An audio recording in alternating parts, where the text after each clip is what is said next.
بسم اللہ الرحمن الرحیم الرحمن علم القرآن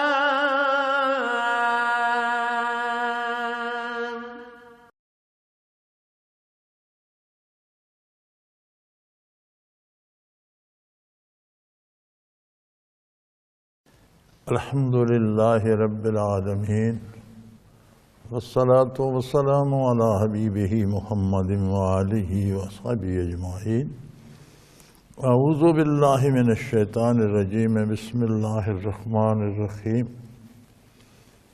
الم تر الی الذین نہوا عن النجوى ثم یعودون لما نہوا عنہ ویتناجون بالاسم والعدوان ومعصیۃ الرسول وَإِذَا جَاءُوكَ حَيُّوكَ بِمَا لَمْ يُحَيِّكَ بِهِ اللَّهُ وَيَقُولُونَ فِي أَنفُسِهِمْ لَوْلَا يُعَذِّبُنَا اللَّهُ بِمَا نَقُولُ حَسْبُهُمْ جَهَنَّمُ يَصْلَوْنَهَا فَبِئْسَ الْمَصِيرُ اللهم سبحانك لا علم لنا إلا ما علمتنا إنك أنت العليم الحكيم مولاي صل وسلم دائما ابدا على حبيبك خير الخلق كلهم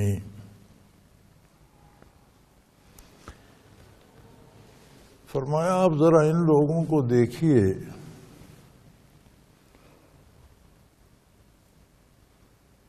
جنہیں سرگوشیاں کرنے سے منع کیا گیا ہے۔ یہود اور منافقین کی عادت تھی جب مل بیٹھتے تو ایک دوسرے کے ساتھ مسلمانوں کے اور اسلام کے اور رسول اللہ صلی اللہ علیہ وآلہ وسلم کے خلاف سرگوشیوں میں باتیں کرتے۔ تو فرمایا ذرا ان کا حال دیکھیے جنہیں سرگوشیاں کرنے سے منع فرمایا گیا ہے۔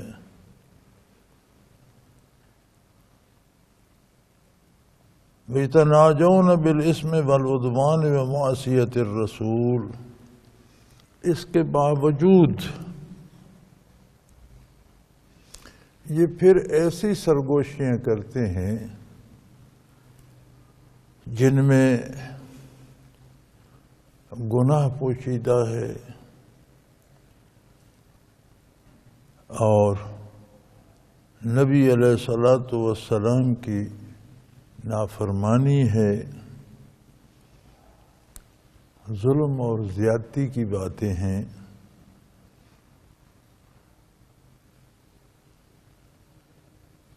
یعنی کوئی خلاف ادب بات یا خلاف اسلام بات یا مسلمانوں کی خلاف بات، یہ حضور اکرم صلی اللہ علیہ وآلہ وسلم کے خلاف بات تصور ہوگی، اور یہ بہت بڑا گناہ ہوگا۔ اعلانیہ نہیں کہتے تھے، ایک دوسرے سے سرگوشیاں کرتے تھے، اور معصیت الرسول، ان سرگوشیوں میں حضور صلی اللہ علیہ وسلم کی نافرمانی پوشیدہ تھی۔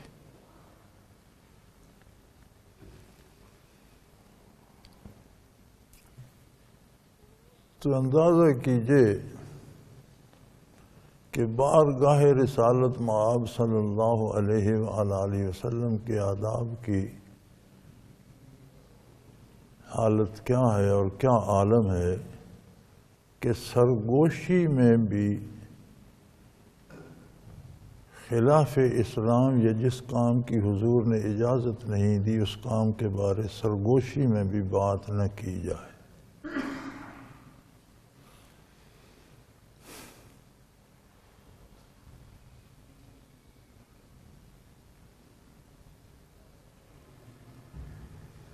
اب یہ بات سمجھ میں نہیں آتی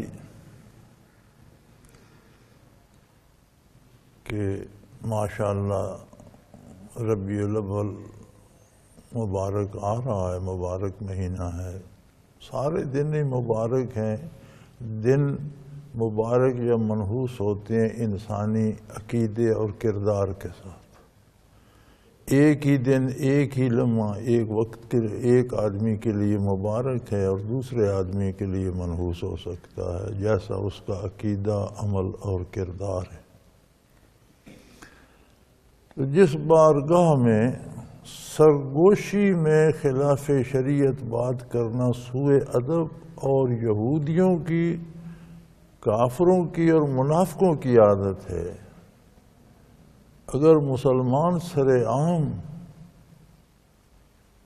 خلاف ادب کام کریں تو وہ کیسا ہوگا؟ یہ ڈھول باجوں کے ساتھ جلوس اور یہ بے تحاشا شور شرابہ اور یہ شور و شغب، یہ کس حساب میں جائے گا؟ کیا عالم ہوگا اس کا کہ اس بارگاہ میں تو خلاف احکام شریعت یا حضور کی اطاعت کی حد سے نکل کر سرگوشی کرنا بھی حرام ہے۔ تو فرمایا یہ یہود اور منافقین کی عادت ہے، مسلمانوں کو ایسا نہیں کرنا چاہیے کہ سرگوشی میں بھی کسی سے بات کریں تو وہ خلاف شریعت نہیں ہونی چاہیے، حضور کی اطاعت کے باہر نہیں ہونی چاہیے۔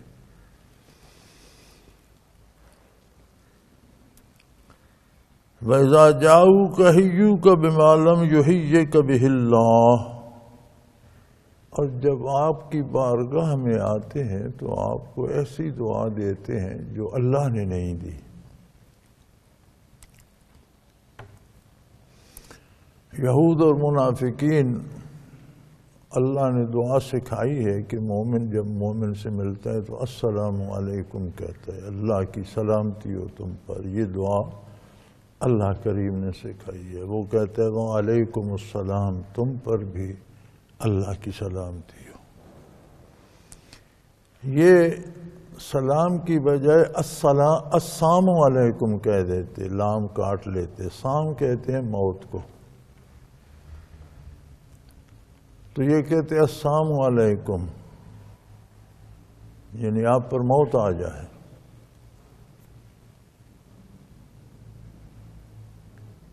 تو ایک دفعہ حضرت عائشہ صدیقہ رضی اللہ تعالی عنہا نے سن کر بڑی سختی سے جواب ارشاد فرمایا کہ والسلام علیکم ویعذبکم اللہ ولعنکم اللہ، کہ تم پر موت آئے، تمہیں اللہ عذاب دے، تم پر اللہ کی لعنت ہو۔ تو نبی کریم صلی اللہ علیہ وسلم نے منع فرمایا نہیں، آپ دھیما انداز ہمیں اختیار کرنا چاہیے، آپ سختی سے جواب نہ دیں۔ تو انہوں نے عرض کی یا رسول اللہ آپ سن نہیں رہے، یہ کیا کہہ رہے ہیں؟ تو آپ نے فرمایا میں سن رہا ہوں، تو آپ نے میری بات نہیں سنی، میں نے کہہ دیا تھا وعلیکم، بس اتنا کافی۔ جب انہوں نے کہا السلام علیکم تو میں نے فرمایا وعلیکم کہ تم پر ہو۔ ظاہر ہے اب کافر کی بد دعا کی اپنی حیثیت ہے، کون سنے گا اس کی، اور جب نبی کریم صلی اللہ علیہ وسلم نے فرمایا وعلیکم تو وہ تو صادر ہو گئی۔ علماء تفسیر لکھتے ہیں کہ وہ بظاہر مرے تو نہیں،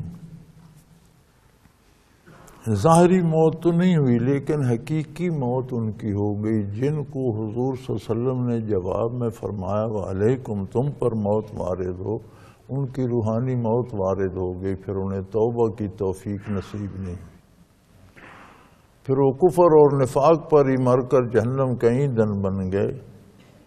تو ظاہری موت سے باطن کی اور روح کی موت زیادہ خطرناک تھی، کہ ظاہری موت سے تو زندگی ختم ہوتی، اس سے تو ہمیشہ کی عاقبت تباہ ہو گئی۔ تو بارگاہ رسالت میں ادب یہ سکھایا جا رہا ہے کہ وہ گزارش کی جائے اور اس انداز سے کی جائے جس انداز سے اللہ نے سکھائی ہے اور جس بات کی اللہ نے اجازت دی،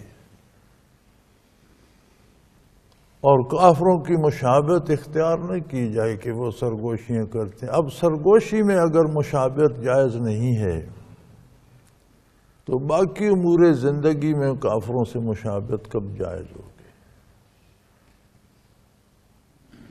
اب یہ تو ہم مسلمانوں کو خود سوچنا چاہیے کہ ہمارے حلیے، ہمارے لباس، ہماری بود و باش ساری ان جیسی ہوتی جاتی ہے، جبکہ اللہ کریم منع فرما رہے ہیں کہ سرگوشی بھی کافروں کی طرح نہ کی جائے۔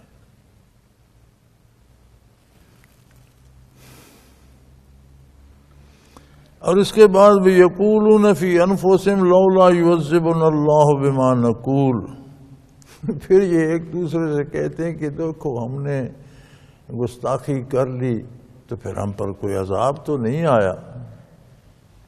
جب یہ کہتے ہیں کہ یہ اللہ کے رسول ہیں، ان کی بارگاہ میں گستاخی کی جائے تو عذاب آ جاتا ہے، تو پھر ہم پر تو عذاب کوئی نہیں آیا۔ اللہ کریم نے فرمایا حسبہم جہنم،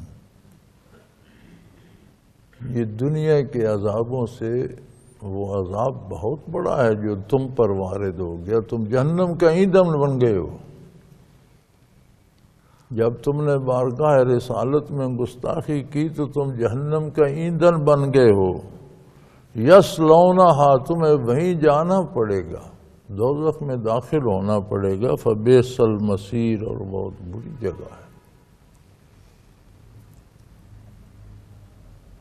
وہ تو سمجھتے تھے کہ دنیا میں تو ہمارا کچھ نہیں بگڑا، اللہ کریم نے فرمایا کہ تمہیں تمہارے مقدر میں دوزخ لکھ دیا گیا ہے، تمہارا فیصلہ ہو گیا، تم جہنمی ہو گئے ہو، اور کوئی تمہیں بچا، یصلونہا، تمہیں ہر حال دوزخ میں جانا پڑے گا، کوئی تمہیں بچا نہیں سکے گا، اور وہ بہت بری جگہ ہے۔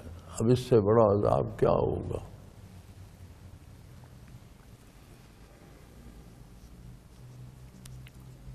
اللہ کریم معاف فرمائے، ہم مسلمانوں کو بہت سوچ سمجھ کر قدم اٹھانا چاہیے۔ ہم نے تو کفار کی نقل میں مرنے والوں پر فاتحہ پڑھنے یا دعا کرنے کی بجائے موم بتیاں جلانا شروع کر دی۔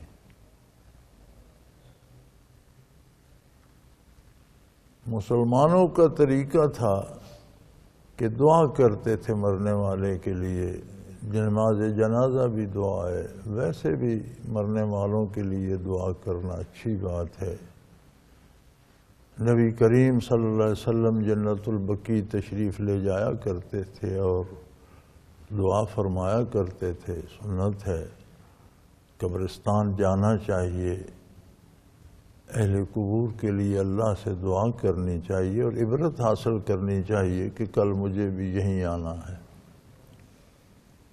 لیکن ہم کیا کرتے ہیں؟ 1 منٹ کی خاموشی، کیونکہ کافروں کے پاس تو کوئی طریقہ نہیں ہے، نہ دعا کا، نہ اللہ سے ان کا کوئی تعلق ہے، نہ ان کا کوئی عقیدہ ہے، تو کفار کیا کرتے ہیں؟ 1 منٹ کی خاموشی۔ اب یہاں دیکھ لو اخباروں میں، ٹی وی پہ آیا وہ ہوتا ہے جی فلاں شہداء کے مزار، 1 منٹ کی خاموشی کی۔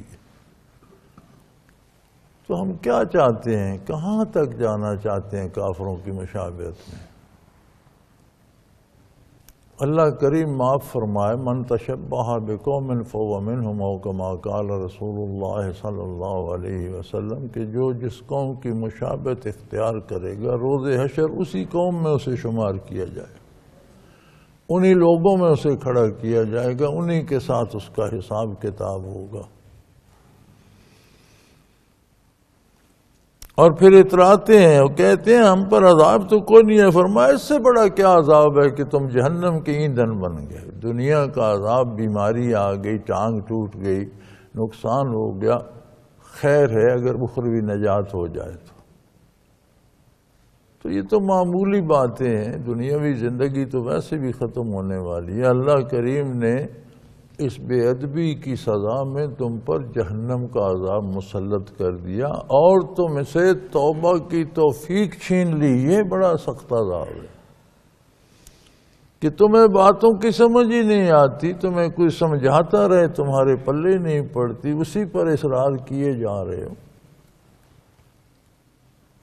اور تمہیں دوزخ میں جانا ہوگا اور بہت تکلیف دہ جگہ ہے۔ پھر مومنین سے خطاب فرمایا یا ایھا الذین آمنوا اذا تناجیتم فلا تتناجوا بالاسم والعدوان ومعصیۃ الرسول، کہ وہ لوگ جنہیں نور ایمان نصیب ہے اگر سرگوشی میں بھی بات کرو، ایک دوسرے کے کان میں بھی بات کرو، فلا تتناجوا بالاسم، تو اس بات میں گناہ کی بات نہیں ہونی چاہیے، حضور کی نافرمانی کی بات نہیں ہونی چاہیے، شریعت کے خلاف بات نہیں ہونی چاہیے۔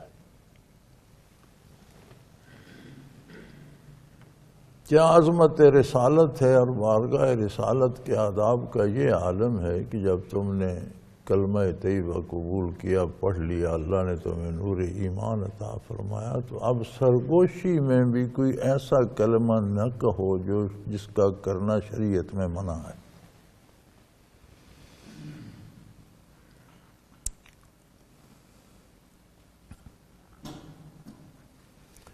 اور ایسی بات نہ کہو بالعدوان جو حد سے بڑھی ہوئی ہو، جو شریعت کی حدود سے باہر جاتی ہو، یہ سرگوشی میں بھی نہ کرو۔ ومعصیۃ الرسول، اور کبھی ایسی سرگوشی بھی نہ کرو جس سے حضور کی نافرمانی ٹپکتی ہو۔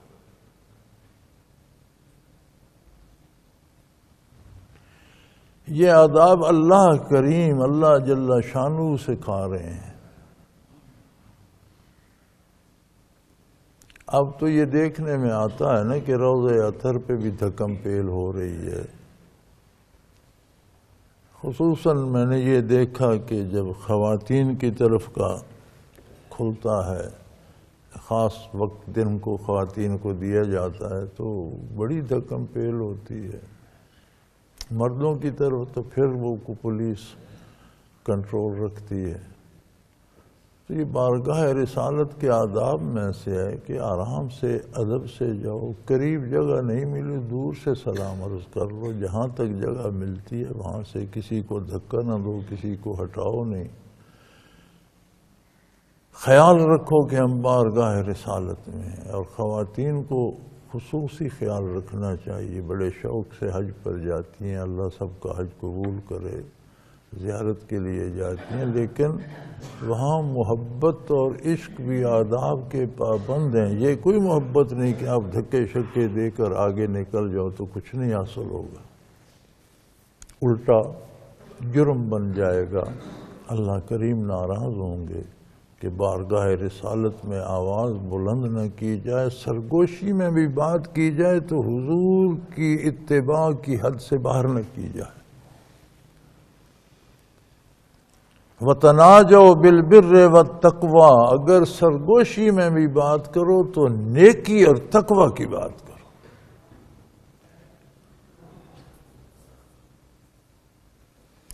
یعنی اس بارگاہ کے آداب کا یہ عالم ہے کہ سوچوں پہ بھی پیرا ہے۔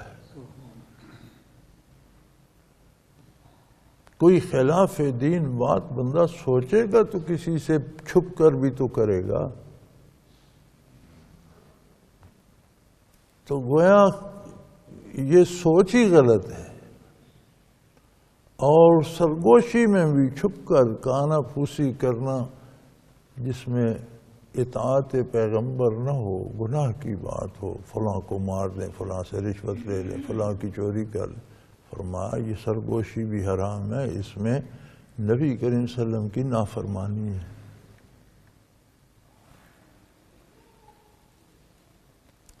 اگر سرگوشی بھی کرو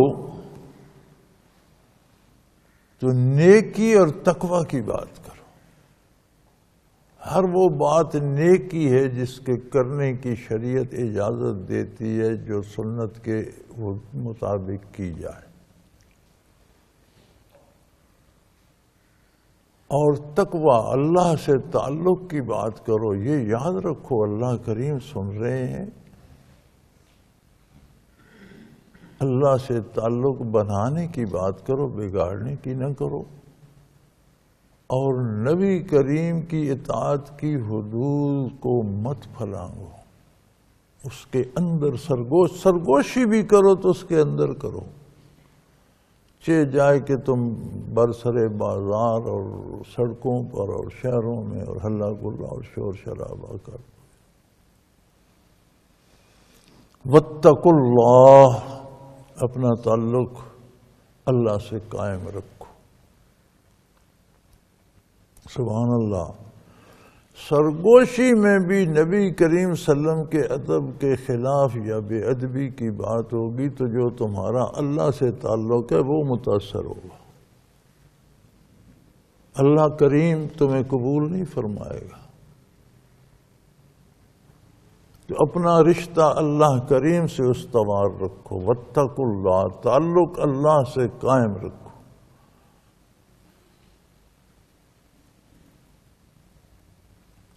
واتقوا اللہ الذی الیہ تحشرون، اس لیے کہ تمہیں واپس اسی کی بارگاہ میں جانا ہے. اگر موت زندگی کے خاتمے کا نام ہوتی، مر کر لوگ مٹ جاتے، بات ختم ہو جاتی، پھر بھی کوئی بات تھی. موت ایک نئی زندگی کا نام ہے،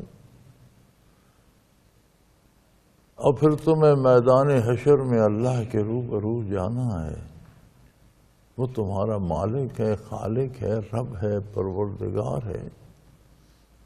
اس سے بات مت بگاڑو. اور اگر حضور کے ادب کی حدود کے خلاف سرگوشی بھی کی تو وہ بات بگڑ جائے گی. لہذا سرگوشی میں بھی دھیان رکھو، نیکی اور تقوی کی بات کرو. انما النجوى من الشیطان، یہ ایسی سرگوشیاں جو خلاف آداب رسالت ہیں، یہ شیطان کی طرف سے ہیں. یہ شیطانی کام ہے. یہ شیطان کا حربہ ہے کہ تم سے ایسی بات کروائے جو تمہیں بارگاہ رسالت سے اور اللہ کی بارگاہ سے دور کر دے. لِيَحْزُنَ الَّذِينَ آمَنُوا، شیطان کی تو یہ کوشش ہوتی ہے کہ ایمان والوں کو دکھی کرے، انہیں تکلیف دے، رنج پہنچائے. اس سے بڑا دکھ کیا ہوگا کہ دعوی اسلام کے ساتھ بارگاہ رسالت سے تعلق ٹوٹ جائے، دعوی اسلام کے ساتھ اللہ کی بارگاہ سے رد ہو جائے. تو اس سے بڑا دکھ کی بات کیا ہوگی. فرمایا شیطان تو یہ چاہتا ہے کہ کوئی نہ کوئی ایسا کام کروں کہ ان کا تعلق اللہ سے، اللہ کے حبیب سے کٹ جائے. لیکن لیس بدارہم شیئا، ان کا بگاڑ کچھ نہیں سکتا. جن کا ایمان کامل ہے اور جنہیں آداب رسالت کا خیال ہے اور جن کا تعلق ہے حضور سے، ان کا یہ کچھ نہیں بگاڑ سکتا. الا باذن اللہ، ہاں اللہ کسی سے اپنی حفاظت ہٹا لے، اس سے حضور کی بے ادبی سرزد ہو جائے یا اللہ کی نافرمانی سرزد ہو جائے تو اللہ کی حفاظت سے نکل گیا. پھر شیطان جانے اور وہ جانے.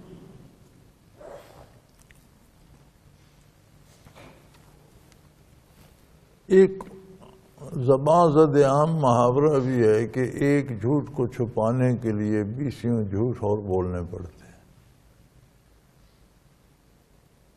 اسی طرح جب نافرمانی ہوتی ہے تو حفاظت الہیہ ہٹ جاتی ہے. پھر آدمی 20 گناہ اور کرتا ہے، شیطان کے ڈھائے چڑھ جاتا ہے، شیطان کا اس پر بس چلنے لگتا ہے، وہ اسے آگے سے آگے، آگے سے آگے، آگے سے آگے لے جاتا. لیکن اگر ایمان قائم رہے اور آداب رسالت قائم رہیں، کوئی گستاخی نہ ہو، فرمایا شیطان کچھ بھی نہیں بگاڑ. وہ کر کیا سکتا ہے؟ جب حفاظت الہیہ ہے، اللہ حافظ ہے، تو شیطان کیا کر سکتا ہے؟ کچھ نہیں کر سکتا. ہاں، شیطان کے قابو وہ لوگ آ جاتے ہیں جو حفاظت الہیہ کا حصار توڑ بیٹھتے ہیں. اور نبی علیہ الصلوۃ والسلام کی بارگاہ کے آداب کے خلاف اگر سرگوشی بھی کی جائے تو بات بگڑ جائے گی، حفاظت الہیہ ہٹ جائے گی. پھر شیطان تمہیں اور آگے اور آگے اور آگے لے جائے گا. فَعَلَى اللَّهِ فَلْيَتَوَكَّلِ الْمُؤْمِنُونَ، جن کا ایمان کامل ہے ان کا کچھ نہیں بگاڑ سکتا، انہیں حفاظت الہی حاصل ہے۔ اور قاعدہ یہ ہے کہ جن کا ایمان کامل ہے وہ ہمیشہ اللہ پہ بھروسہ کرتے، اللہ ان کی حفاظت فرماتے ہیں، لیکن اس کے لیے اللہ کی نافرمانی سے بچنا اور آداب رسالت کا انتہائی خیال رکھنا بہت ضروری ہے، ورنہ مومنین کا تو قاعدہ یہ ہے کہ وہ اللہ پہ بھروسہ کرتے ہیں، اللہ ان کی حفاظت فرماتا ہے۔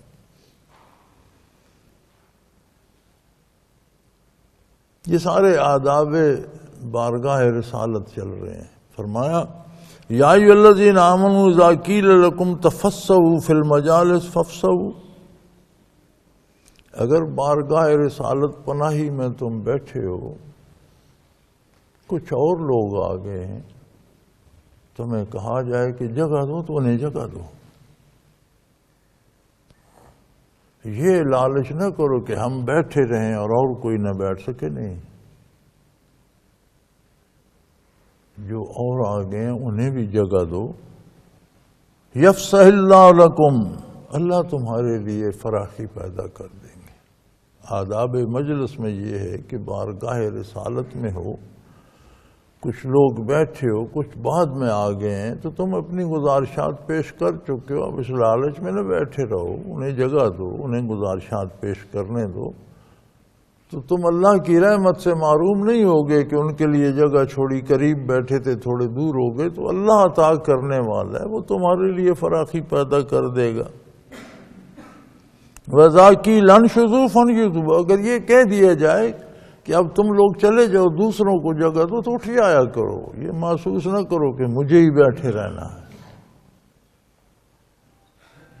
یہی حال روزہ اطہر کے آداب کا آج بھی ہے۔ آپ نے سلام پیش کرنا ہے، آپ گئے، سلام عرض کریں اور زیادہ وقت نہ لیں، دوسروں کو جگہ دیں تاکہ دھکم پیل کی نوبت ہی نہ آئے۔ اور ایک ہی جگہ چمٹ کر ایک بندہ کھڑا ہو جائے، پھر دوسرا اس کے پیچھے کھڑا ہو جائے، تو پھر تو دھکے لگیں گے۔ تو آداب رسالت کا تقاضا ہے کہ آپ پیش ہوں بارگاہ رسالت میں، سلام اور صلاۃ و سلام پیش کریں اور فارغ ہو کر دوسرے مسلمان بھائی کو جگہ دیں۔ اسی طرح مجلس بارگاہ رسالت میں ہو تو کچھ لوگ آگے ہیں اور جگہ دو انہیں، یا اگر حضور فرما دیتے ہیں کہ اب آپ فارغ ہیں، آپ جائیں، دوسروں کو باری دیں، تو اٹھ جاؤ، محسوس نہ کرو۔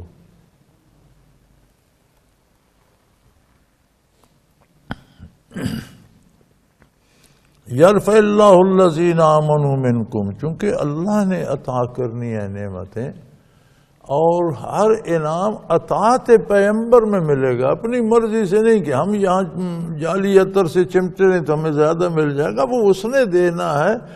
ادب بارگاہ رسالت کا کرو گے تو وہ زیادہ عطا کرے گا۔ مفسرین کرام لکھتے ہیں کہ اس میں وہ بھی شامل ہے کہ اپنی بات مختصر ترین الفاظ میں بارگاہ رسالت میں عرض کرو، اسے لمبا نہ کرو، مقصد کی بات کرو، ادھر ادھر کی باتیں کر کے وہ فسانہ نہ بناؤ۔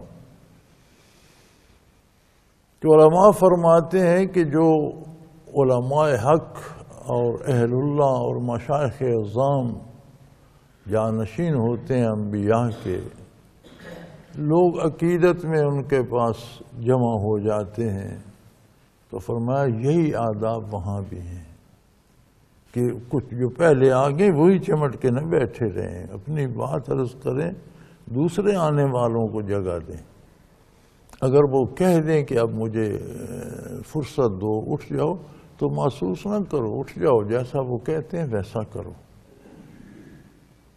اسی میں وہ بھی آتا ہے کہ لمبے لمبے خط نہ لکھو، مقصد کی بات مختصر الفاظ میں لکھو۔ وہ اتنا لمبا خط لکھ دیا، اس میں باتیں، کام کی بات تھوڑی ہے اور وغیرہ وغیرہ جو ہیں وہ بہت زیادہ ہیں۔ یہ بڑی عجیب بات ہے۔ میں نے کئی دفعہ یہاں بھی منع کیا ہے کہ جب آپ خط لکھتے ہیں تو اسے لوہے کے وہ سٹیپل نہ کیا کریں. میرے پاس تو کوئی اوزار وہاں نہیں ہوتے دفتر میں کہ میں وہ لوہا کھولتا رہوں، لیکن اپنی آسانی کے لیے کر دیتے ہیں. شیخ جانے اس کا کام جانے کیسے کھولے گا کیسے نہیں کھولے گا. کیا فائدہ ہوا؟ مقصد کی بات لکھو. 4 صفحے خط لکھ دیں گے. کتنی ایسی ڈاک ہے جس کی لمبائی دیکھ کر میں پڑھا نہیں کرتا، اتنی فرصت ہی نہیں ہوتی، اور ساری فضول باتیں ہوتی ہیں. ای میل آتی ہے، اس میں 2 پیرے تو اس بات میں ہوتے ہیں کہ جس میں افسوس ہے جی آپ کا وقت لے لیا، میں معافی چاہتا ہوں، میں بڑا لمبا خط لکھ رہا ہوں، میری اس کو وہ آدھا صفحہ تو اسی میں لگ جاتا ہے. یار یہ کون سی معافی کا طریقہ ہے؟ یہ فضول لکھنے کا کیا مطلب؟ آپ جو چند حروف چند جملے جو مقصد کے ہیں وہ لکھو.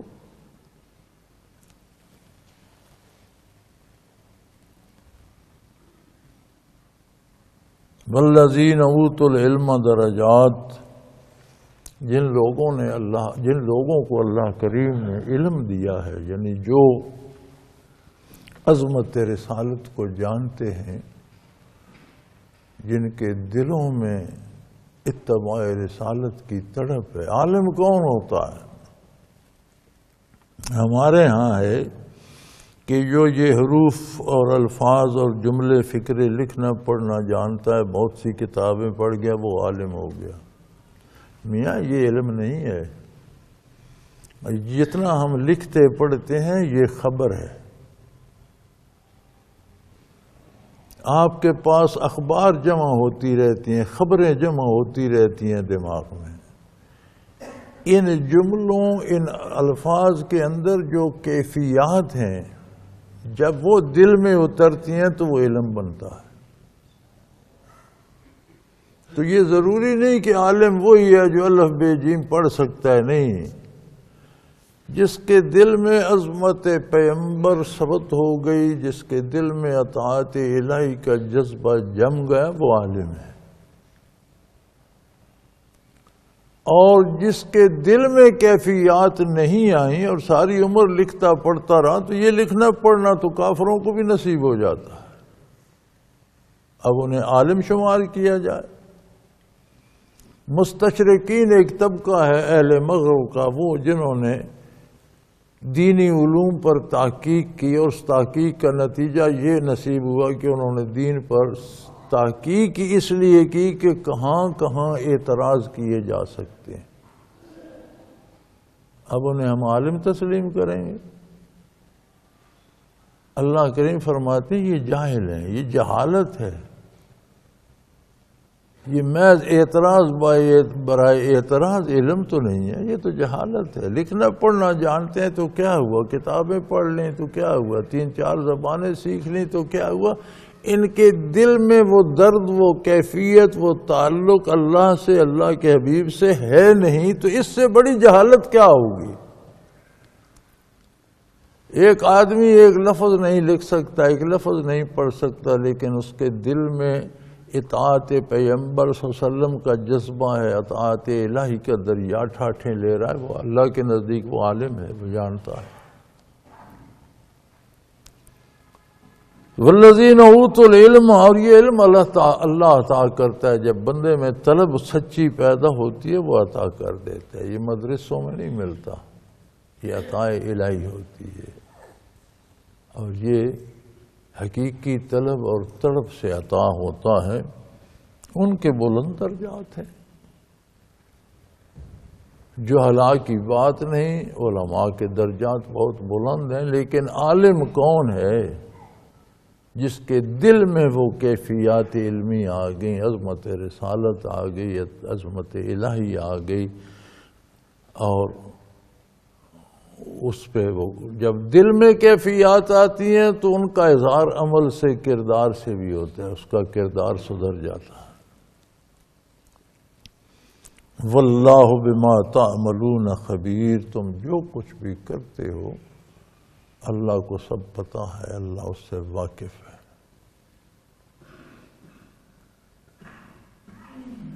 یا ایھا الذین آمنوا اذا ناجیتم الرسول فقدموا بین یدی نجواکم الصدقہ. ذالک خیر لکم واطہر فإن لم تجدوا فإن اللہ غفور الرحیم۔ فرمایا اے ایمان والو، اگر تمہیں بارگاہ رسالت میں کوئی گزارش پیش کرنی ہو تو پہلے صدقہ دیا کرو۔ ہوتا یہ تھا، یعنی اس بارگاہ کی نزاکت کو دیکھے، ہوتا یہ تھا کہ یہود اور منافقین حاضر ہو جاتے اور فضول باتیں لمبی کرتے، بحث کرتے رہتے، جو حضور فرماتے نہیں یا رسول اللہ اس پہ یہ سوال ہے، پھر وہ جواب ہوتا ہے یہ میری سمجھ میں نہیں آیا، اللہ کریم نے منع فرما دیا اور ایک قید لگا دی کہ جسے نبی کریم صلی اللہ علیہ وسلم کی بارگاہ سے وقت لینا ہو، مجھے بات کرنی ہے، وہ پہلے اللہ کے نام پر صدقہ دے۔ اب یہود اور منافقین کو کیا ضرورت پڑی تھی کہ پہلے مال خرچ کریں پھر بات کرنے جائیں، تو از خود رک گئے کہ یہ تو ایک نئی مصیبت بن گئی، پہلے پیسے خرچ کریں، صدقہ دیں، پھر بات کریں، ہم بات ہی نہیں کریں۔ یہی منشاء باری تھا کہ یہ حضور صلی اللہ علیہ وسلم کو ایذا دیتے ہیں، لمبی باتیں، پھر سوال پہ سوال، اعتراض نہ کیا لیکن بات لمبی کرتے گئے، آپ کا وقت ضائع کرتے ہیں۔ تو مومنین میں سے حضرت علی کرم اللہ وجہ الکریم فرمایا کرتے تھے کہ اس آیت کریمہ پر صرف میں نے عمل کیا ہے کہ جب یہ آیت کریمہ نازل ہوئی تو مجھے بارگاہ رسالت پناہی میں حاضر ہونا تھا، تو میں نے پہلے صدقہ دیا، پھر میں بارگاہ عالی میں حاضر ہوا، اور اس کے بعد یہ حکم منسوخ ہو گیا۔ اللہ کریم نے فرمایا فَإِن لَّمْ تَجِدُوا فَإِنَّ اللَّهَ غَفُورٌ رَحِيمٌ، اگر تم نہیں کر سکتے تو کوئی بات ہے، اللہ نے معاف کر دیا۔ مقصد تھا مشرکین اور منافقین کی ایذا سے حضور کو بچانا، اور ان کو جب وہ رک گئے تو اللہ نے حکم منسوخ کر دیا۔ فرمایا آگے نسخ کا حکم آ گیا کہ ٹھیک ہے اگر تم نہیں کر سکتے، صدقہ نہیں دے سکتے، اللہ معاف کرنے والا ہے، خیر ہے، بغیر صدقہ دیے بھی حضور کی بارگاہ میں حاضر ہو جائے کر۔ تو حضرت علی فرماتے تھے کہ ایک صرف میں نے عمل کیا، اس کے بعد فوراً یہ معاف بھی ہو گیا، جب منافقین اور یہود رک گئے تو حکم معاف ہو گیا۔ تو قرآن کریم میں ایسی آیات بھی ہیں جن کا حکم منسوخ ہو گیا لیکن آیت موجود ہے، اس کی تلاوت ضروری ہے، اور ایسی آیات بھی ہیں جن کا حکم موجود ہے اور آیات منسوخ ہو گئی، جیسے زنا کی سزا میں رجم کیا جاتا ہے، اس پر جو آیت نازل ہوئی تھی وہ منسوخ ہو گئی، وہ اب نہیں ملتی، لیکن حکم باقی ہے، نبی کریم صلی اللہ علیہ وسلم نے عمل فرمایا اس پر۔ عہد صدیقی میں خلفاء راشدین میں جب تک خلافت رہی اس پر عمل ہوتا رہا، حکم باقی ہے، آیت قرآن سے حذف کر دی گئی اللہ کریم نے، اور جو آیتیں قرآن سے نسخ ہوئیں وہ حافظے سے بھی محو ہو گئیں، کسی حافظ کو بھی یاد نہ رہیں، اور بعض آیات وہ ہیں جن کا حکم منسوخ ہو گیا لیکن آیات باقی ہے۔ تو یہ وہ آیت ہے جس کا حکم منسوخ ہو گیا لیکن آیت باقی ہے کہ جب حضور سے گزارش پیش کرنی ہو، بات کرنے کے لیے وقت چاہیے تو پہلے صدقہ دو۔ اب منافقین بھی اس سے رک گئے، یہود بھی رک گئے کہ کون پیسے خرچ کرے پھر بارگاہ عالی سے بات کرنے کی اجازت لے، تو مقصد یہی تھا۔ مومنین کو پھر اللہ نے معاف فرما دیا، فرمایا اب تمہارے لیے یہ مشکل ہو جائے گا، ہر بندے کے پاس ہر وقت پیسے نہیں ہوتے صدقہ دینے کے لیے، لہذا اللہ بخشنے والے اور رحم کرنے والے ہیں، یعنی اب اس کے بغیر بارگاہ عالی میں حاضر ہو جایا کرو۔ تو اب دیکھیے جس بارگاہ کے آداب کی نزاکت کا یہ عالم ہے، یہ عالم ہے، بندہ ذرا بیٹھ کر سوچے کہ وہ کوئی غلط بات نہیں کرتے تھے، محض آپ کا وقت لیتے تھے، بات لمبی کرتے تھے بلا مقصد، اللہ کریم نے منع کر دیا، اور یہ ادب سکھایا کہ چھوٹے سے چھوٹی بات اور اپنے مقصد کی بات۔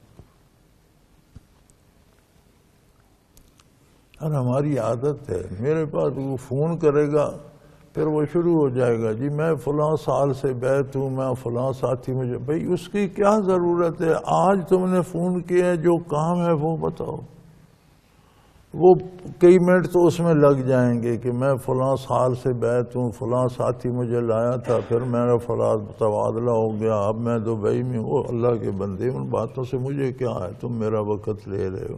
تم نے جس کام کے لیے فون کیا ہے وہ بات کرو۔ میں پھر کہتا ہوں یار اس تعارف کی ضرورت نہیں، آپ بات کرو، بات کیا ہے، کیوں فون کیا؟ تو اب تو ایک رواج ہو گیا ہے نا، وہ موبائل پہ بھی لوگ سارا دن لگے رہتے ہیں، بات جو مقصد کی کرنی ہے وہ چھوٹی ہوتی ہے، پھر ہور سناؤ جی، وہ ہور جو ہوتا ہے وہ بڑا لمبا ہوتا ہے۔ بھی ہور کیا سنا، ہیر سنانی ہے تمہیں؟ مقصد کی بات ہے، چھوٹے لفظوں میں کرو اور ختم۔ تو یہ آداب بارگاہ رسالت ہیں۔ اب ان سارے آداب کو ذہن میں رکھیے، اور جو ہمارا اب وتیرہ بن چکا ہے جشن میلاد کا، اسے دیکھیے تو خود اندازہ کیجئے کہ ہم کر کیا رہے ہیں اور اللہ کریم چاہتے کیا ہیں، ضابطے اسلام کے اور دین کے کیا ہیں اور ہم کیا کر رہے ہیں۔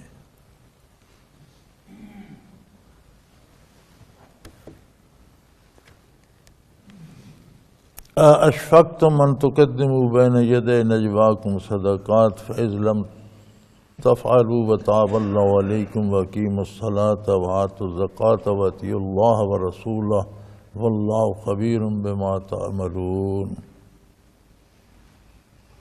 اگر تمہیں بارگاہ رسالت پناہی میں حاضری سے پہلے صدقہ دینا مشکل ہے، غربت کا عالم ہے، پیسے کی کمی ہے، تو کوئی بات نہیں، معاف کر دیا اللہ کریم نے۔ اگر تم نہیں کر سکتے وتاب اللہ علیکم، اللہ کریم نے تم پر رحم فرما دیا، تم پر کرم کر دیا، اس کی ضرورت نہیں ہے، اسے اس حکم کو اٹھا لیا۔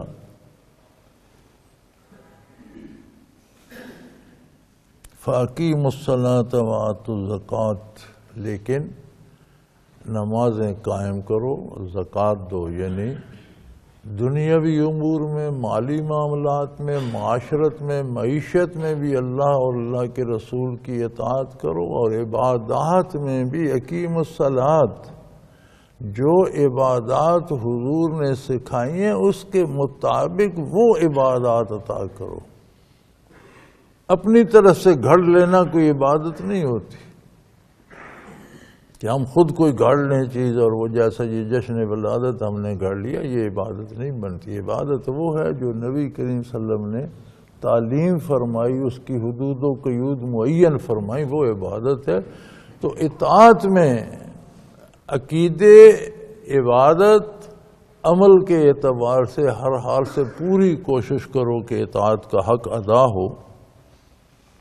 اطیعوا اللہ ورسولہ، اللہ کی اطاعت کرو، اور اللہ کی اطاعت رسول اللہ صلی اللہ علیہ وسلم کی اطاعت میں پنہاں۔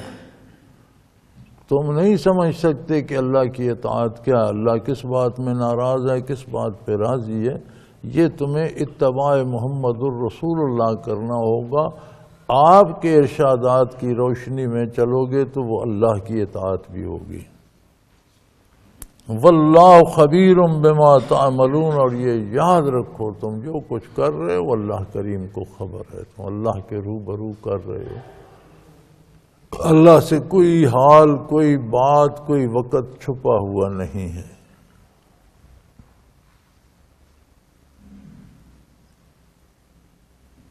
الم تر الی الذین تولوا قوما غضب اللہ علیہم ما هم منکم ولا منہم یحلفون علی الکذب وهم یعلمون۔ اللہ اللہ اللہ اللہ کریم ہمیں معاف فرمائے۔ قرآن کے معیار جو ہیں، جب ان کو ہم دیکھتے ہیں اور اپنی عملی زندگی کو دیکھتے ہیں تو سمجھ نہیں آتی کہ ہم ہیں کیا۔ کہنے کو تو ہم مسلمان ہیں، فرمایا میرے حبیب ذرا ان لوگوں کو دیکھا آپ نے، الم تارا دیکھا نہیں انہیں، تولوا قوما غضب اللہ، جن قوموں پر اللہ نے ناراضگی کا اظہار کیا ہے، غضب کیا ہے، یہ ان سے دوستی کرتے۔ یہ کیسے لوگ ہیں؟ اللہ کے جو دشمن ہیں، رسول اللہ کے دشمن ہیں، یہ ان سے دوستی کا دم بھرتے ہیں، ان سے تعلقات رکھتے ہیں، ان کو خوش کرنا چاہتے ہیں، انہیں راضی رکھنا چاہتے ہیں۔ مسلمان حکمرانوں، مسلمان حکومتوں اور مسلمان معاشروں کو سوچنا ہوگا کہ وہ کہاں تک کفار کی دوستی میں جائیں گے۔ ہمارے ہاں تو ہمارے حکومتی فیصلے بھی یہ دیکھ کر ہوتے ہیں کہ اس سے کافر ناراض تو نہیں ہو جائیں، امریکہ تو خفا نہیں ہو جائے گا، یورپی یونین تو ناراض نہیں ہو جائے گی۔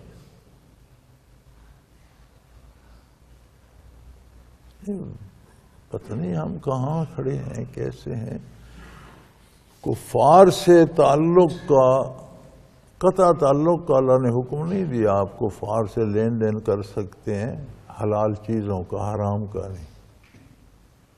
آپ یہ نہیں کر سکتے کہ آپ وہاں سے شراب درآمد شروع کر دیں یا خنزیر خریدنا شروع کر دیں، نہیں، حلال جائز تجارت کافر سے بھی کر سکتے ہیں۔ وہاں تک تعلقات رکھ سکتے ہیں جہاں تک دین مجروح نہ ہو، آداب رسالت مجروح نہ ہو۔ اگر آداب رسالت کہیں مجروح ہونے لگے تو وہاں تعلق ختم ہو جائے گا۔ اس لیے تعلق نہیں رکھا جائے گا کہ کافر راضی رہے تو میرا فائدہ ہوگا، یہ ناراض ہوگا تو میرا نون۔ کافر ناراض ہوتا ہے، ہوتا رہے، اللہ راضی رہے۔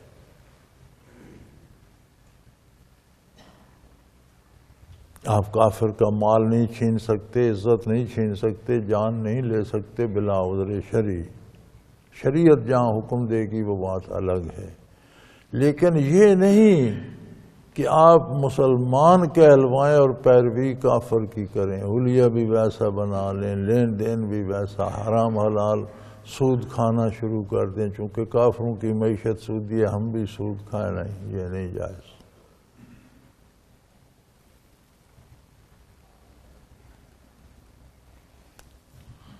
ما ہم منکم ولا منہم، فرمایا یہ جو آدھے تیتر آدھے بٹیر ہیں، یہ نہ ان میں سے ہیں نہ آپ میں سے ہیں، نہ یہ کافر ہیں نہ یہ مسلمان ہیں، یہ کوئی الگ ہی قسم بن گئی ہے۔ ولا ہم منکم، یہ آپ میں سے نہیں ہے، ولا منہم، یہ ان میں سے بھی نہیں ہے۔ نہ ان کی شناخت بطور یہودی یا عیسائی ہے، نہ یہ مسلمان رہے، یہ کیا بن گئے؟ نہ ادھر کے رہے نہ ادھر کے رہے، نہ خدا ہی ملا نہ وصال صنم، نہ ادھر کے رہے نہ ادھر کے رہے۔ یحلفون علی الکذب وہم یعلمون، جھوٹی قسمیں کھاتے ہیں، یقین دلاتے رہتے ہیں، نہیں جی ہمیں اللہ سے بڑی محبت ہے، ہم حضور کا نام بڑے ادب سے لیتے ہیں، جی ہم حضور کے بڑے غلام ہیں، اس پر قسمیں، وہ جھوٹ بولتے ہیں۔ عادات کفار کی ہیں، رواجات کفار کے ہیں، دوستی کفار کی ہے، خوش کافر کو رکھنا چاہتے ہو، رسول اللہ سے تمہاری کیا محبت؟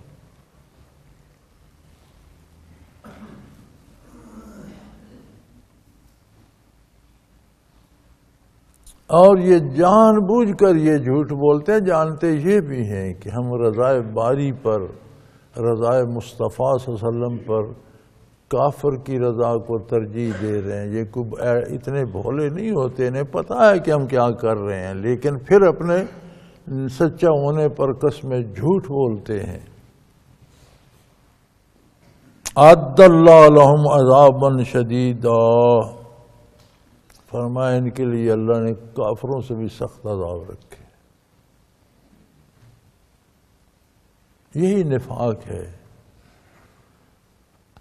اور فرمایا منافق جو ہے، ان المنافقین فی الدرک الاسفل من النار، قرآن کریم کہتا ہے کہ سب سے نچلے خانوں میں منافق ہوں گے۔ اور حدیث شریف میں آتا ہے، اس کی تشریح میں علماء فرماتے ہیں کہ منافقین سب سے نیچے ہوں گے، اور کفار کے زخموں سے جو خون اور پیپ بہے گی وہ منافقین کی غذا ہوگی، اور ان کا عذاب کفار سے بھی شدید ہوگا۔ فرمایا اعد اللہ لہم عذابا شدیدا، ان کے لیے اللہ نے بہت سخت عذاب تیار کر رکھے۔ انہم ساء ما کانوا یعملون، جو یہ کرتے تھے ان کے کرتوت بھی بہت برے ہیں، کرتے بھی تو بہت برا، کہتے خود کو مسلمان ہیں، خوشنودی کافروں کی چاہتے ہیں، یہ کون سا اسلام ہے؟ اتخذوا ایمانہم جنہ، ایمان کو ڈھال بنا رکھا ہے، مسلمانی کا کور اپنے اوپر چڑھا رکھا ہے۔ فصدوا عن سبیل اللہ، کرتوت ان کے ایسے ہیں کہ اللہ کا راہ روک رہے ہیں، گناہ کا کام کر رہے ہیں، حرام کھا رہے ہیں، جھوٹ بول رہے ہیں، کافروں جیسے کرتوت ہیں، اور اسلام کو، اسلامی ریاست سے مسلمانوں سے فائدہ حاصل کرنے کی، اسلام کو بطور ڈھال اپنی تحفظ کے لیے مسلمانی کا ایک پردہ اور رکھا ہے۔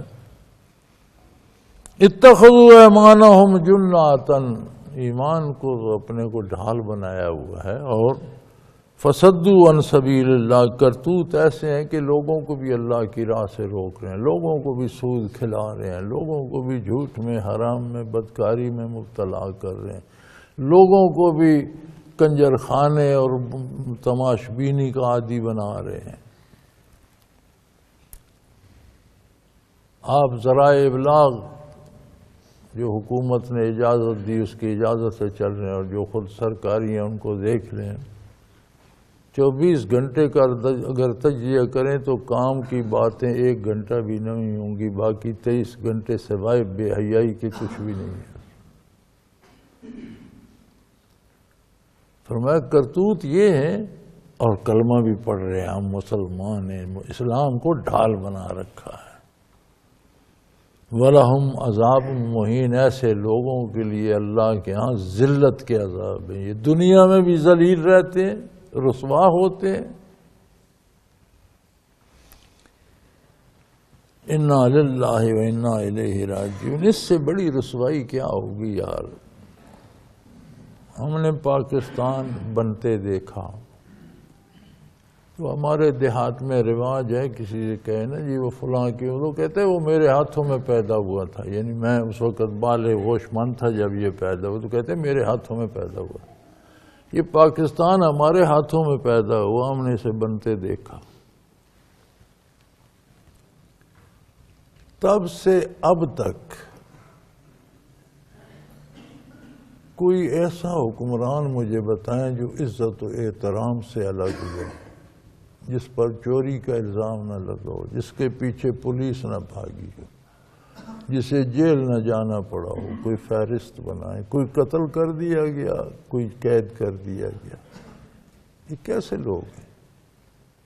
اور اب تو بات یہاں تک بڑھ گئی ہے کہ جو اقتدار میں ہیں، وزیر اعظم کے پیچھے پولیس لگی ہوئی ہے اور عدالتوں میں مقدمے چل رہے ہیں، اقتدار میں بھی ہے، ملک کا سربراہ بھی ہے، اس کے خلاف مقدمے۔ ارے یہ کیا عجیب بات ہے۔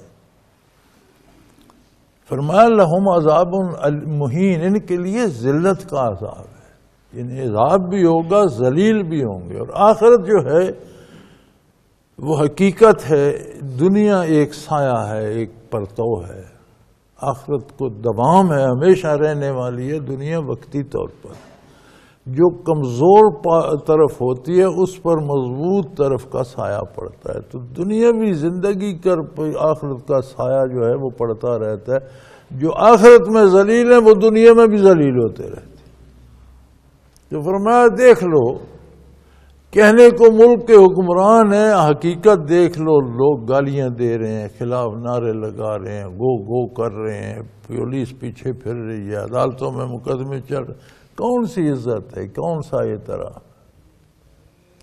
انہوں نے اللہ اور اللہ کے رسول کو چھوڑ کر کافروں کو خوش کرنا چاہا۔ فرمایا میں نے انہیں دنیا میں بھی ذلیل کر دیا، میں آخرت میں بھی انہیں ذلیل کروں، انہیں عذاب ہوگا اور ذلت کا عذاب ہوگا۔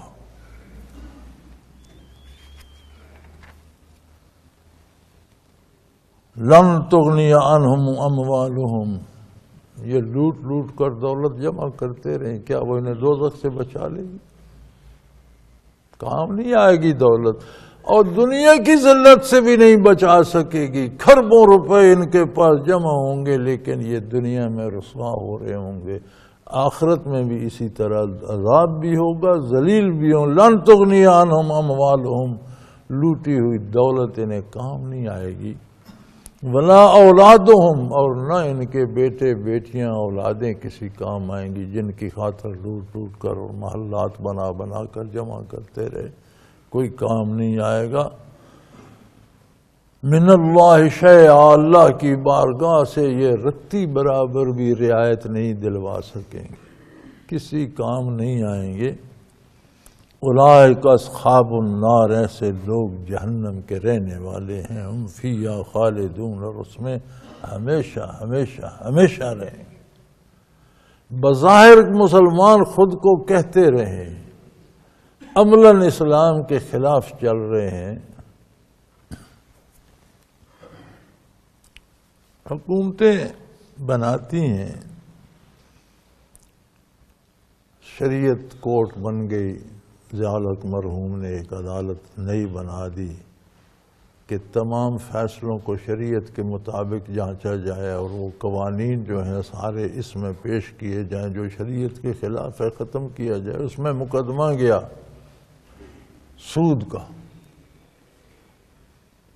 شریعت بینچ نے پوری تفصیل سے بحث کر کے پورے وثوق سے لکھا کہ یہ حرام ہے، اسے بند کیا جائے. میرا خیال ہے اس میں 15-20 برس جائز، کم و بیش 10-12-15 برس تو ہو گئے ہوں گے یہ فیصلہ آیا. حکومت غالباً اس وقت بھی مسلم لیگ نون کی تھی. حکومت سپریم کورٹ میں اپیل پر چلی گئی. تب سے اب تک اس کیس کو کسی نے سنا ہی نہیں. برسوں گزر گئے، وہ اپیل سنی نہیں جا رہی.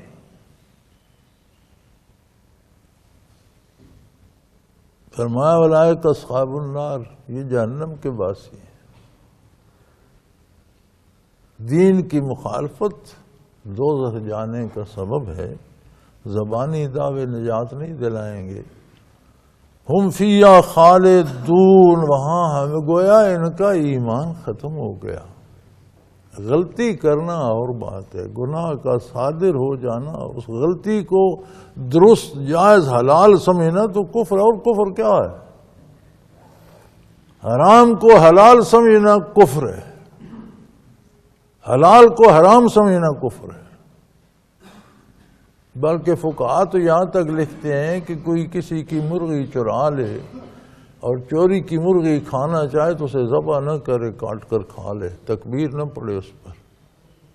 یہ تکبیر کیوں نہ پڑے؟ پہلے چوری کی تھی پھر حرام مردار کر کے کھائے. فرمایا تکبیر پڑے گا تو سمجھے گا حلال ہو گئی.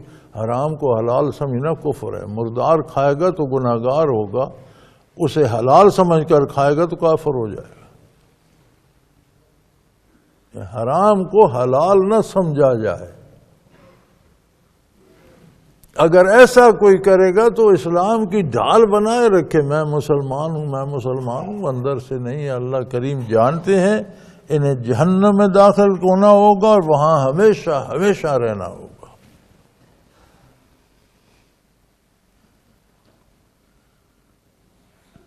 بات تو آگے بھی مزیدار ہے لیکن انشاءاللہ اللہ کی توفیق ہوئی تو کل صحیح. اللہ اللہ اللہ اللہ اللہ اللہ اللہ اللہ. حضرت امیر محمد اکرم آوان مد ظلہ العالی دارالعرفان منارہ ضلع چکوال میں سالہ سال سے قرآن و حدیث کے اوپر خطابات کر رہے ہیں اور سلسلہ نقشبندیہ اویسیہ کے مطابق لوگوں کو ذکر الہی کی تربیت دے رہے ہیں. وہ قرآن پاک کی تفسیر ترتیب وار بیان کر رہے ہیں. تفسیر قرآن کو وہ موجودہ ملکی اور بین الاقوامی حالات کے مطابق بیان کرتے ہیں. موٹر وے سے کلر کہار کے انٹرچینج سے نکلتے ہوئے کلر کہار کی جھیل سے ہوتے ہوئے میانی، بوچھال اور نور پور سے گزرتے ہوئے دارالعرفان منارہ پہنچ سکتے ہیں۔ حضرت امیر محمد اکرم آوان نے بچیوں اور بچوں کی دینی اور دنیاوی تعلیم کے لیے سقارہ اکیڈمی کے نام سے ایک درسگاہ بھی قائم کی ہے، جس کا افتتاح ملک پاکستان کے صدر جنرل محمد ضیاء الحق نے اپنے دست مبارک سے کیا تھا۔ وہ تمام احباب جو اسلام کی طلب رکھتے ہیں ان سے گزارش ہے کہ دارالعرفان منارہ ضلع چکوال میں امیر محمد اکرم آوان صاحب کے خطابات سے مستفید ہوں۔ وہ ہر جمعے کو نماز سے پہلے بیان فرماتے ہیں۔ ہر ماہ کی پہلی اتوار کو ماہانہ اجتماع ہوتا ہے جس میں آپ خصوصی خطاب فرماتے ہیں اور پاکستان کے چاروں صوبوں سے احباب اس اجتماع میں شرکت کرتے ہیں۔ اس کے علاوہ یہاں سال میں 2 مرکزی اجتماعات بھی ہوتے ہیں، ایک رمضان المبارک میں اعتکاف کا اجتماع اور دوسرا جولائی اور اگست میں 40 دن کا اجتماع ہوتا ہے جس میں روحانی تربیت کی جاتی ہے۔ اپنا خون سیماب دے کر اتنا ہم کر جائیں گے، نام آقا کا چمن میں پھر رقم کر جائیں گے۔